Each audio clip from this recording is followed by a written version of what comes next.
needs into customers with precision and power. Thank you.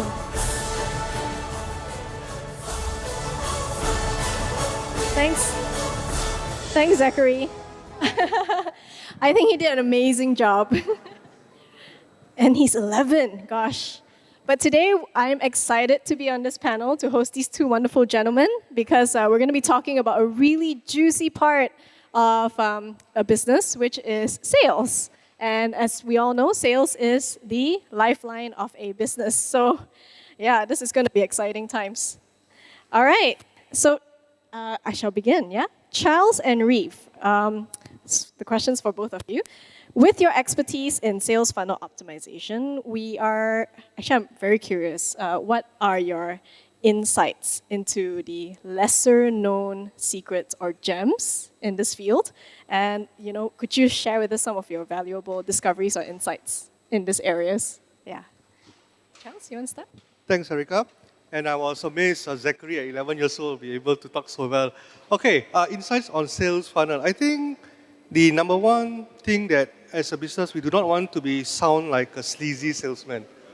So if a sales funnel comes in, we have step-by-step process to make the customer feel very valuable, and it's much easier to convert a convert a prospect into a customer.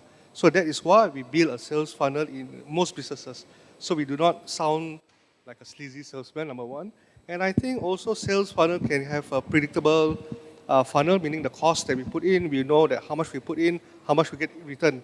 So I think those are very important. And of course, to be an authority in our field. So a sales funnel can actually do all these things. That's really amazing. I like the, don't sound sleazy, because I think a lot of people get put off, right, by sales. We have that perception, about sales, right? Okay, and Reeve, how about you? What's your take on this?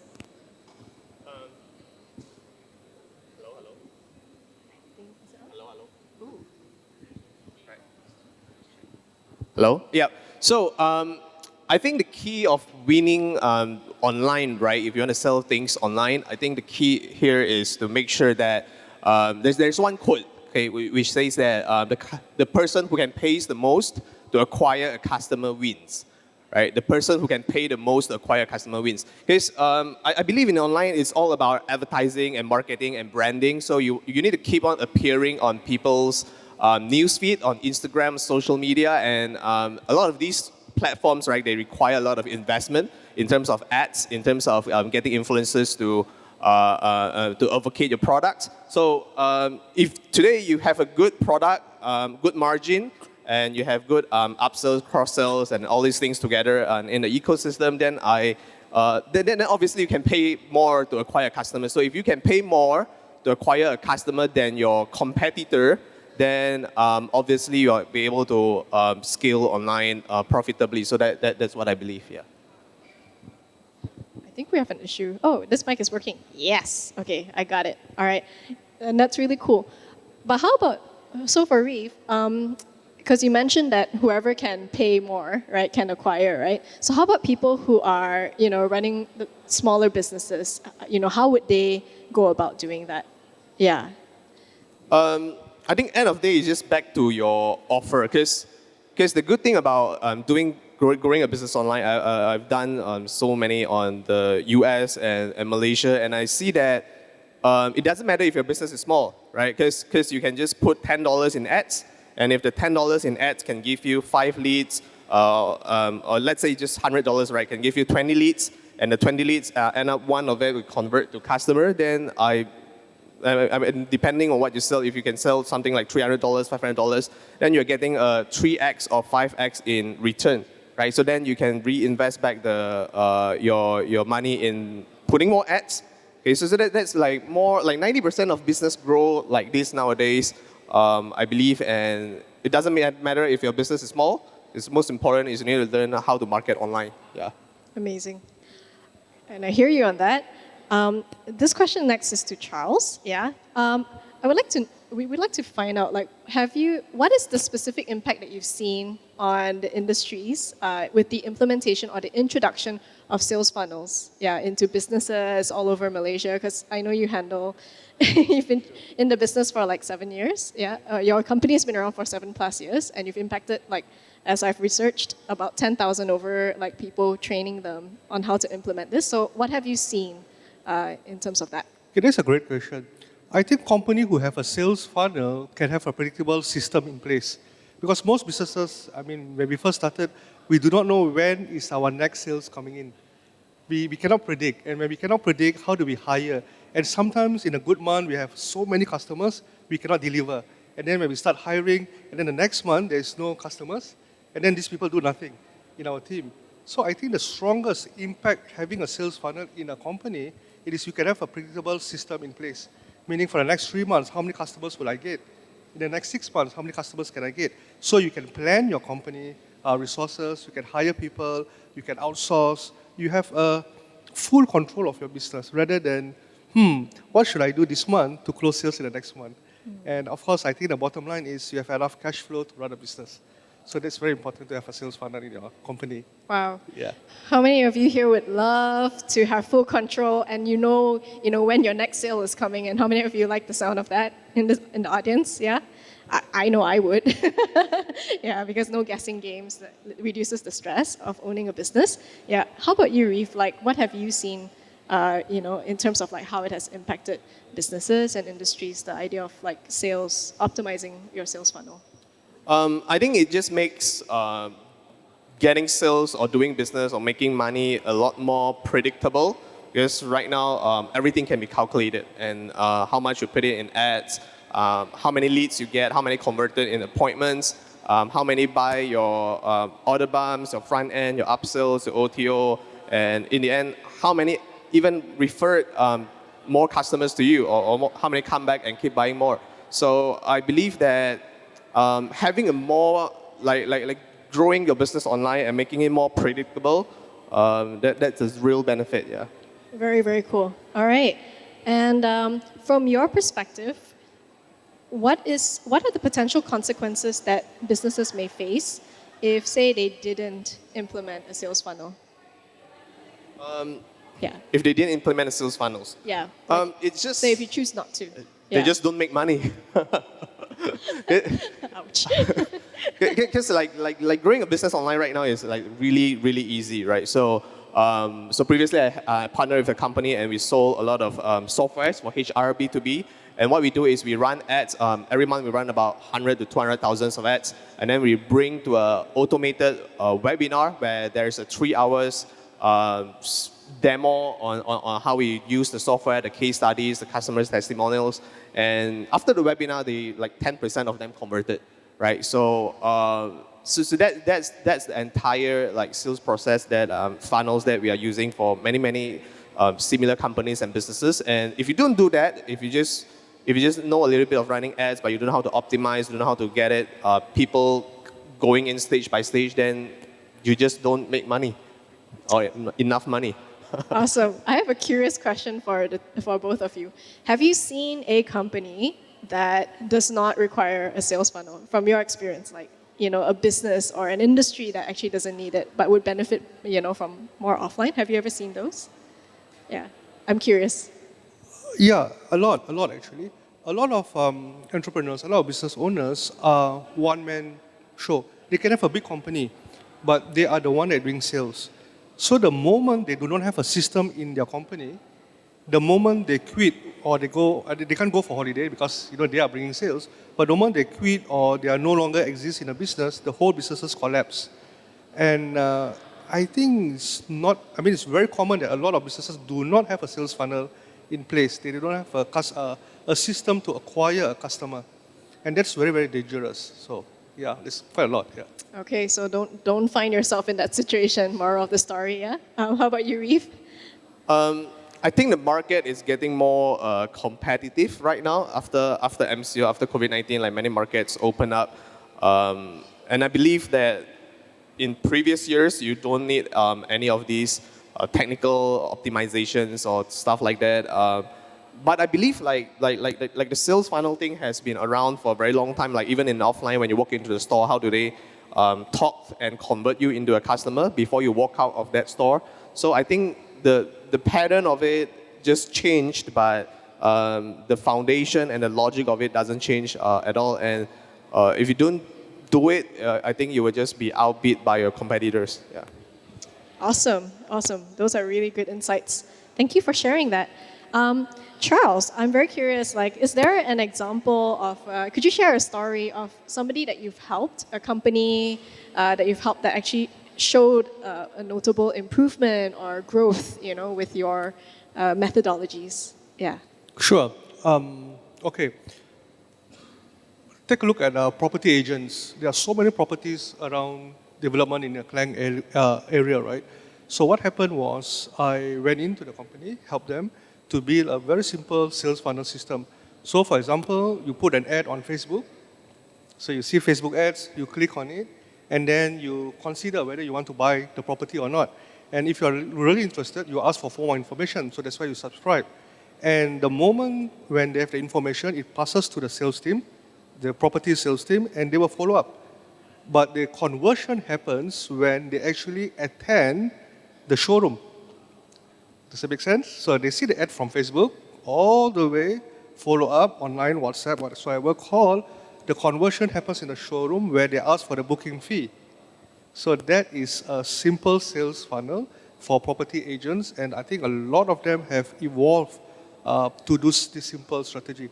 So definitely we have a lot of them in the property field. That is amazing. I think it's very noble, both of you, what you guys do, teaching people how to do this, because I think like sales can be very uncomfortable for so many people. Yeah, and Reeve, based on first-hand experience, right? I'd like to find out what is the most successful sales optimization funnel that you or your team have successfully implemented for a client. Yeah. So we work with a lot of partners and clients overseas, like Franken, Danlog, or Mike Dillard. So essentially, what we help them to do is to make sure that their potential customers at least consume 3 hours of their content online, right? So if whether through Facebook ads or email or landing page or video sales letter or webinar or YouTube videos, as long as we see that as long as the potential customers consume at least 3 hours online, then they are more likely to buy it, right? So that's the same thing, same exact strategy that I implemented for the software company I mentioned earlier, Vimigo. And our webinar is like totally automated, and we have run it for like 2 years right now, and we haven't changed a single thing yet. And it's still converting. So that's one of the things that we always do, and it's still working. So that's the fun part. Yeah, when it converts while you sleep. So you make money while you sleep. Yeah, how many of you guys out there like the idea of that, making money while you sleep? I definitely do. And these two gentlemen up here are maestros of that. So yeah, I would probably like grab them later and have a chat with them after this panel. Yeah. All right. And Charles, I'm just very curious, because there are bottlenecks that happen, yeah, throughout like, for creating like sales funnels and all that. So what should a business do when they face some of these bottlenecks? What are the most common ones that you see people face? And then what would you advise that they do? Yeah. Sure. Bottlenecks in business, I think you need to identify what stages is your sales funnel. So for example, I break down into 7 stages in a sales funnel. For example, awareness, consideration, subscription, conversion, and then from there the sales will happen, and then advocacy and affiliate. So for example, like I mentioned, the property guy, yeah. So if he is stuck in creating awareness, his whole sales funnel will just break. Does that make sense? Because there's no leads coming in. So if he's stuck at probably when I got good leads, how do I qualify these leads to go to the next stage? For example, property, when we qualify them, can you even afford the property, for example? So if they can afford and they're very interested, then we go to the next stage.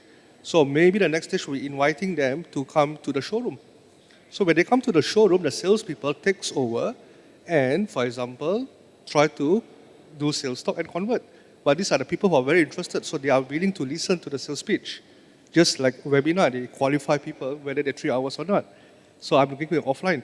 So depending on the stages, I think if you can identify where your weakest is, your weakest link, you can actually optimize that part. Okay. Wow. And for someone who is like running their own thing, like how would they know? Like what are the signs? What are the things that they should look out for? Yeah. For us, we teach a growth scorecard, meaning every single thing we work backwards. So for example, today I need to sell 10 properties, just for example, in a month. So you just think, if I want to sell 10 properties, I need to talk to maybe 100 people in the showroom. In order to talk 100 people in the showroom, I need probably 200 leads. Out of 200 leads, I probably work backwards. And how many people do I need to show on Facebook to get 200 leads? So everything is calculated. You can calculate very, very well. And if it's a goods funnel, sales funnel, you can do it front to back and back to front, no problem. So you can actually calculate, I would say, yeah. Wow. Okay. Thank you for sharing that. Yeah, and I want to switch over to Reeve. Yeah, what's your take on it? Like, what bottlenecks, have you seen, and how can we overcome? How can people overcome that in their sales funnel? Yeah. What are the top ones? I think if most of the people you're talking about are solopreneurs, I think it's just by putting your face online, out there. Like so that's the biggest challenge that most of the people who started online, because I believe that it's still the easiest to convert if you put out your face out there, okay, or your partner's face or your competitor's face, like just put up any. I mean, even it could be a mid-journey generated face as well, but if you want to build like easily make quick bucks online, I think the key thing here is still on personal branding. Like if you are able to put a face and run ads and get customers to know you, trust you, then the entire sales process will be a lot easier. Yeah. Okay. And I think that brings up the whole debate of whether do you brand yourself as your company or do you do personal branding? Which and this question is directed to the both of you. Which do you feel is more effective, especially in this current day and age? Yeah.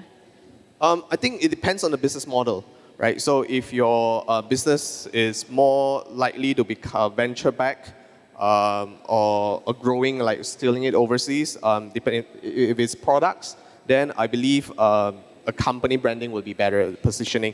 But like if you are doing services and you start without capital and you don't have any background and you want to just grow quickly, then I believe personal branding is still one of the easiest way to put yourself out there. And then because like throughout your entrepreneurships, right, you might change fields, you might change services that you sell, or you might change the targeting, but as long as you have your personal branding, you can switch over and over again, and you still have your customers who love you, are following you, and that's, I think, was one of the best strategies for solopreneurs. Yeah.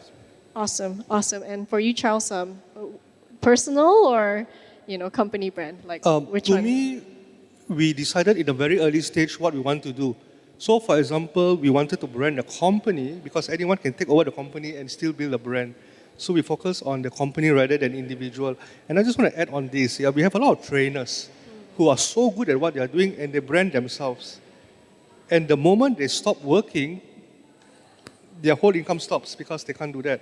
But if you brand a company, for example, the company is actually more amazing than the trainers inside there. So they can hire many, many trainers. You understand? So exactly how it goes, the company can still exist if you focus on company branding. So I think it's up to the individuals, like what Reeve says, where do they want to go at the end of the day? Yeah. So I have a question as well. Reeve, for this one, if people decide to start with a personal brand, and then eventually they want to, move over to their company brand, is that possible? Is that going to be a smooth transition from your experience? So I think like doing business online, like nowadays, there are a lot of opportunities. And I've seen a lot of great people do it, whether it's Logan Paul or like artists online. And a great mentor and friend of mine, Dan Lok, he does the same thing. So he started by building his personal brand on YouTube and just selling courses, consultings. But right now he's going more into capital market. And so because he has a brand, there are a lot of people who look for him for investment. So what he does is just act as a middleman, and then he just refer these people to the venture capitalists in the US market, and that's how he make money in between. So there are a lot of examples like this where people just started off with personal branding, and because once you have grown to a certain stage, and then your brand just sticks with you, and from there you get a lot of opportunities that you otherwise wouldn't have, and that's when they slowly transition into company branding. I mean, it's tough, but like even Tesla, even Elon Musk is still like most of it is still personal branding. So I believe that's the way of like scaling a business nowadays. Yeah. Okay, this is really insightful, gentlemen. So thank you so much for sharing that. I'm learning a lot from being here, definitely. Yeah, everyone, you're learning a lot from listening to these two gentlemen share their insights. Yeah, awesome. All right, we're moving on to the next question. Oh, this is a juicy one. Okay.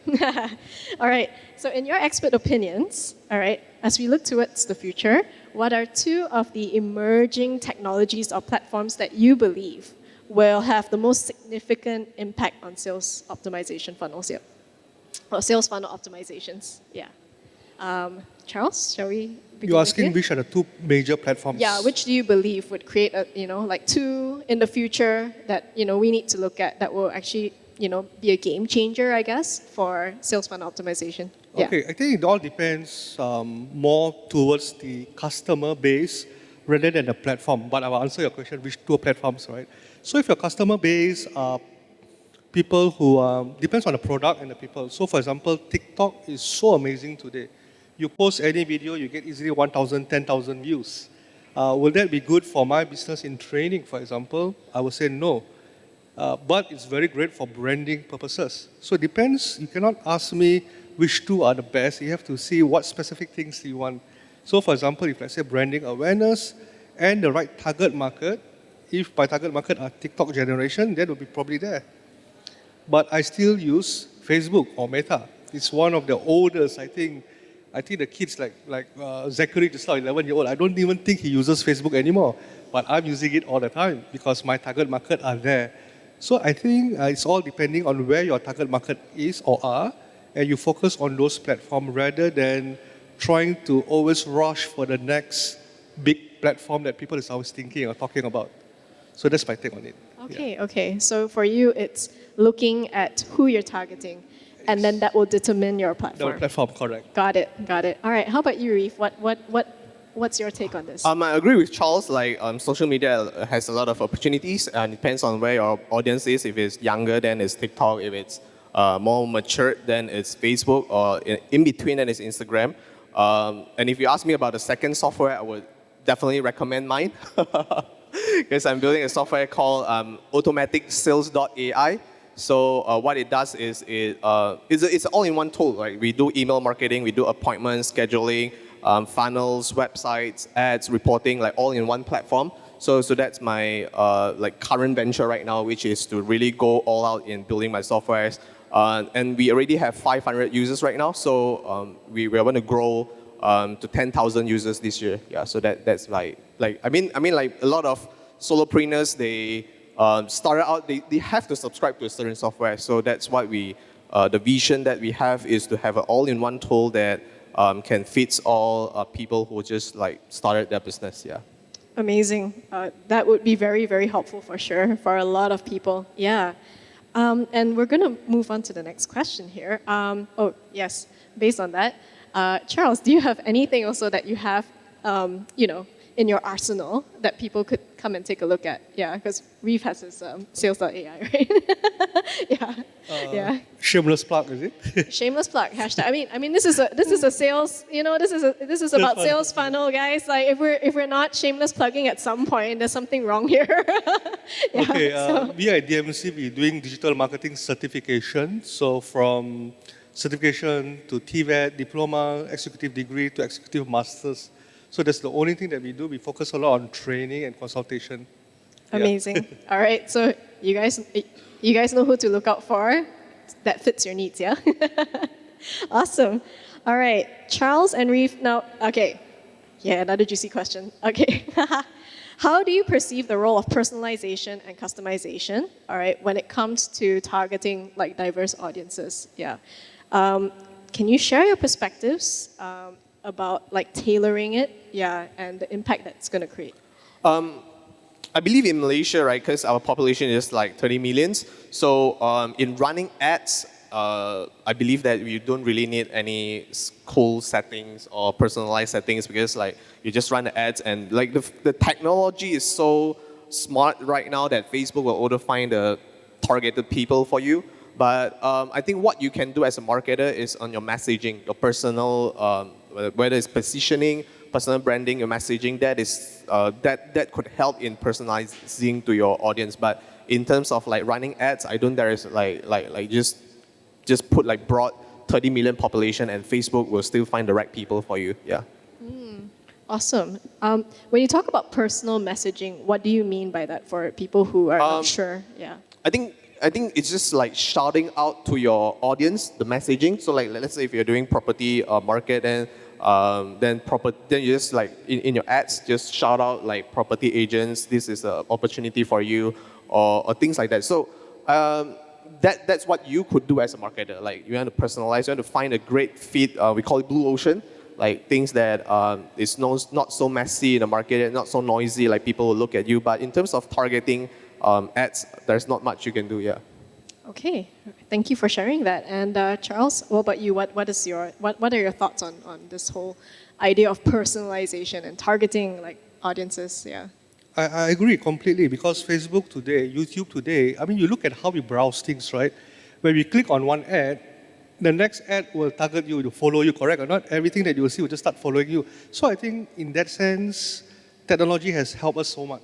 So when it comes to personalization, I will always focus on the people, either pain point or what they want to achieve. So for example, again, using property example, do you want to invest or do you want to stay home? So then you can customize your sentences or your wording to really target these people. Do you want to have 10% ROI in investment in this property every single year? So to an investor, hey, that's interesting, I will click on it. Or maybe if you're targeting a homeowner, do you want to have a safe environment for your family to live in, for example? And from there, you can even target it more. Let's say, for example, home living. You can target mother, you can target father, if you want to really go into personalization. So I think you need to understand what do they want and craft the message according to what they want to hear, read, and listen. Wow, okay. So this brings up a very cheeky question in my head right now. Because I've seen those videos that go viral about people who, you know, target their ads so much just to target that friend on Facebook or something. Have both of you ever like done something like that? just for an experiment, you know? Reese? I mean, when I run videos, I usually run with my face. So definitely a lot of my friends or people who know me will see me. So that's something normal. But to answer your question. Oh, you tried that? Okay. Because some people are like, oh, you know, my friend did this. And I'm just like, okay, yeah. Charles, have you done that? Have you experimented with that whole like target until it gets that one person in your friend group? No. I mean, I don't do that because I think it's a waste of money. But yeah, you can actually do that if you want to. Yeah, but running ads to target one person, I've not done it, but I'm interested to do it. Yeah. Okay, I'd be very curious because I don't know why they would, but I mean, it's just kind of funny to see it sometimes online, but yeah. And whether that's true or not, but it seems it is, yeah. Okay, and let's move on. Right. Okay, yes. This one, juicy one for all business owners out there, yeah. What are the different ways that you believe having a sales funnel can actually have a positive impact on a company's ROI and revenue generation? Yeah. What do you see is the most significant one? Yeah. So this one, Charles, I shall kick it off with you. I think I covered a little bit on this, where you can actually predict how much to acquire one customer at the end of the day. So for example, let me break it down some more. Yeah? So let's say property. So for example, I get a commission if I were to do property, maybe about 10,000 ringgit. So then I would determine how much will I want to spend to acquire one customer. So anything within that 2,000 ringgit, whether I spend on Facebook, whether I spend on TikTok, whether I spend on event, it doesn't matter where my awareness comes from, it is within that particular budget. So if I can spend money based on that particular budget, I can predict how many sales I want. So the biggest question when people ask me is, how much do you spend online? To me, it's like, I will spend as much as possible if I can get more customers coming to me, because in a sales funnel, I can actually calculate at the bottom line, how much is it to acquire one customer. If you listen to Riff mention just now, he's spending like 100, 200,000 ringgit. And I think, to us, spending 100,000 ringgit, are you sure? Can I get back the ROI? But with a sales funnel, it's quite predictable, it's quite straightforward, and we want to spend more actually to get more customers in. Right. So for you, the sales funnel is basically the company's crystal ball. You can see into the future for your customers. Reef, is that your experience as well? I think the quickest way to know is just put 50 ringgit in running ads, like for a day or two, and then you will know whether it's converting. And if it's not, then there's something that it's either a traffic, like your ads problem, or is it your landing page, or your messaging problem, or your conversation in messaging in Messenger problem. So I think the quickest way to know it is just to just run 50 ringgit and 100 ringgit to find out. Yeah. Oh, wow, okay, that's cool. And normally you'll be running it to, I think most of the structures is you'll be running it to like a landing page with like a freebie, right? Or something, or like a free webinar or something to qualify your customers, that's what Charles said. Yeah, usually that would be the structure for it. And then basically it's a process of converting the customer. Okay, where do you find, when you work with clients, where do you find normally is the part of the funnel that's the weakest, or that they should really look at, that would make a huge difference to their ROI? Yeah. Sorry, what do you mean? As in, like, which part of the sales funnel, normally when you work with clients, yeah, which is the part that you normally find is the weakest, that you feel that if people looked at it, would make a huge difference to their business and their ROI? Yeah. I think it's their offer. Like a lot of people just put out a very standard offer out there. Like even if you're running a course, right? A lot of people just put out like get more sales, get more leads. But I think it's just over these 2-3 years in MCO, COVID-19, there are a lot of similar offers out there, and people are just so swamped with all these things that look the same. So I think when we work with clients, the first thing that we want to think about is how to make them stand out, like how to have an offer that can penetrate the market, and people will immediately know that it's something different, the new opportunity. That's what we work on. Yeah. That's amazing. Thank you for that. And Charles, how about you? Like, what is your take on it? Which is the part of the funnel that you feel, if people looked at it, would make a big difference to their bottom line, to their ROI? Yeah, to me again, sales funnel, in my case, we have 7 stages, right? So from awareness to maybe I look at the ads, even do I want to consider it? So that's the second stage. Third stage will be subscription, okay, tell me more, And the fourth stage will be conversion, where you attend the sales talk or whatever. Fifth stage is sales and things like that. So depending on each stage, where can you optimize? So for example, I think I mentioned this now, if you're weak at awareness, people don't even know that your product is there, focus on that. If you're weak at conversion, that means you bring good quality leads, you already qualify them, but they still cannot close, change your sales team, for example. Yeah, if your sales team is good, everything is converting, I think you can calculate, and then that's where you optimize, depending on the stages. Yeah. Awesome. Now, for people who don't know anything about sales funnels, right? Where would you recommend that they start looking or learning from? Yeah. I'll start with Reef for this one. Yeah. You can go to DMC. Or you can go to growonline.ai. So like both, like I'm doing the Mandarin Chinese market right now. So if you want to learn in how to dominate the Chinese market in Malaysia, then you can go to growonline.ai. Yeah. Charles, how about you? Okay. I think in today's age, it's always good to look at your competitor. Who is your number one competitor? See how are they doing it. If they're doing it good, copy them. If they're doing it bad, don't copy them. Because today in the internet, in the online world, we can actually reverse engineer a lot of things. And of course, if you want more training, you can always come to me or... we're talking to like marketing gurus here, guys, so and sales gurus. So yeah. All right, and okay, so we're gonna go for the last one. I think I have asked this one, so I would, and we have about I think under 10 minutes left. So I would like to know what would be one final key takeaway when it comes to sales funnel optimization, yeah, that you would like our audience to walk away with today? Like if there's the one thing that you would have done when you started, or something, that one thing that would have made a big difference, yeah, to you in this area. I think the key is just to get started sooner. So if you have a business, product or services, just put it out online, run it 10 ringgit a day, 20 ringgit a day, and see how it reflects, right? How many leads you are getting. If you're getting like cost per lead 3, 5, 7 ringgit, then something is good, right? So then we go to the next stage. How do we convert them from the leads to sales? And then we tweak the messaging, the messenger, the WhatsApp flow, these things. But the key here is really just to get started early. So if it's go back to 10 years ago, if I want to start a business online, I would just all in, right? I will rob the bank. I will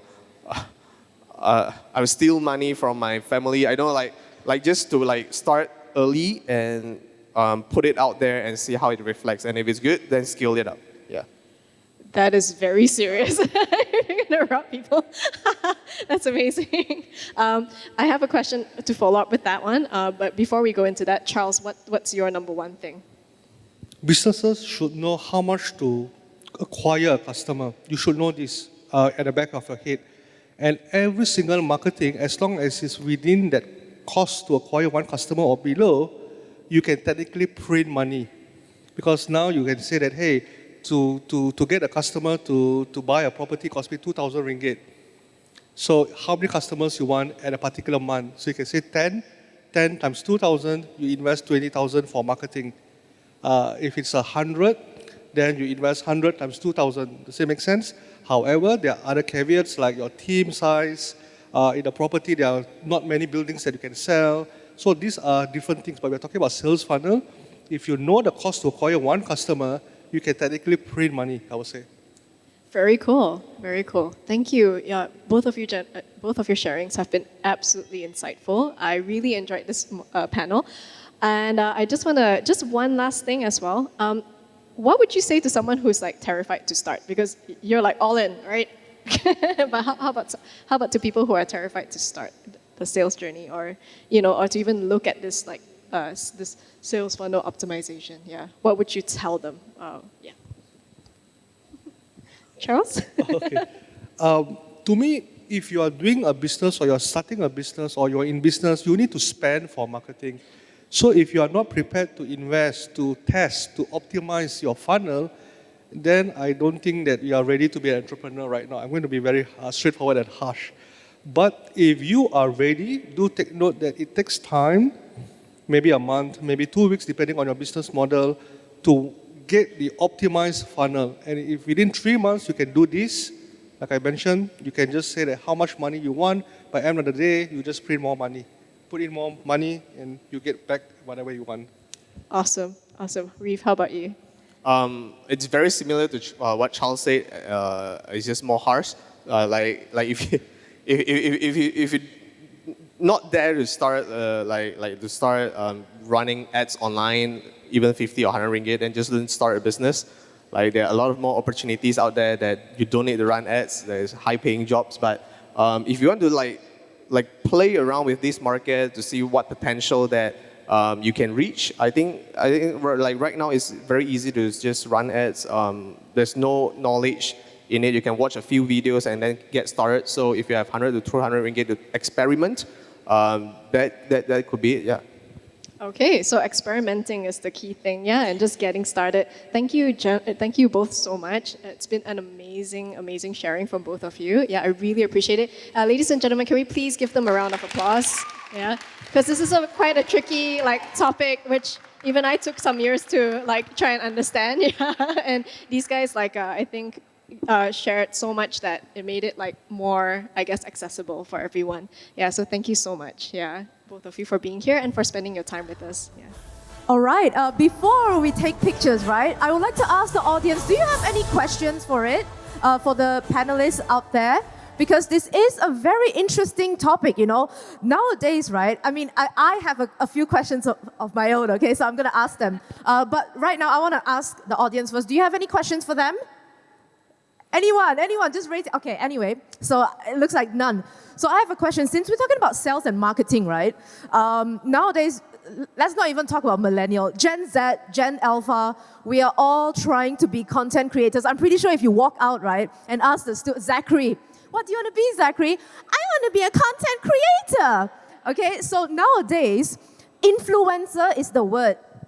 I go out, I hear influencer, oh, you're influencer, you're content creator. No one uses the word content creator anymore, it's influencer.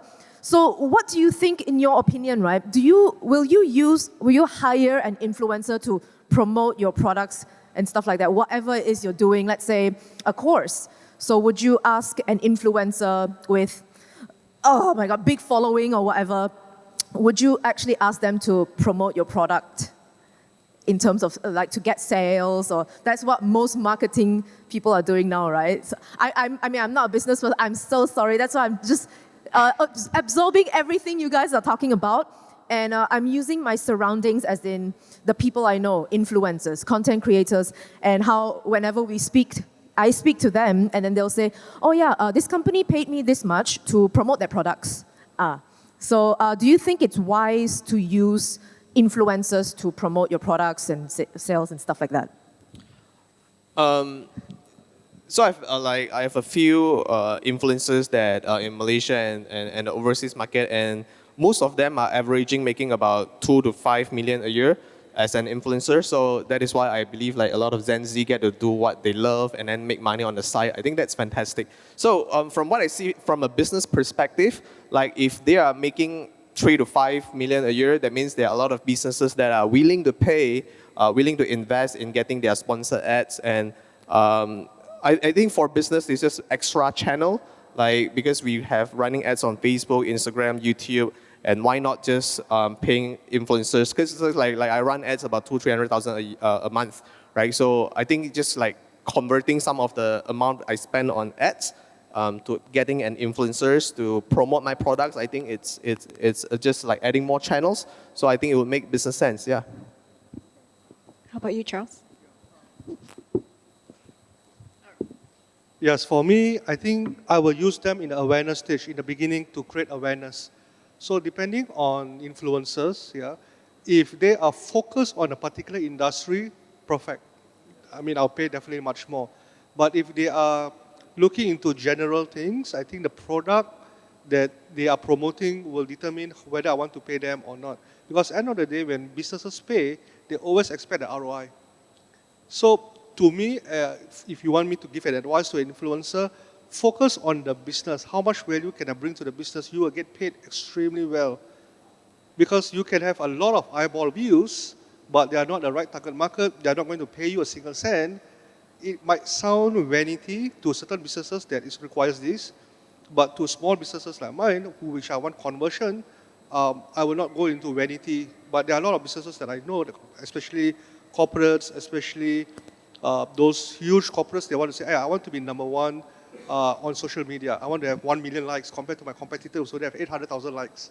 So the metrics are very different. So depending on the influencers, what you can do, some conversion, some awareness, I think they have a huge market to tap into. So definitely I will use them for this, yeah. All right, thank you very much. Okay, picture time. Round of applause, ladies and gentlemen.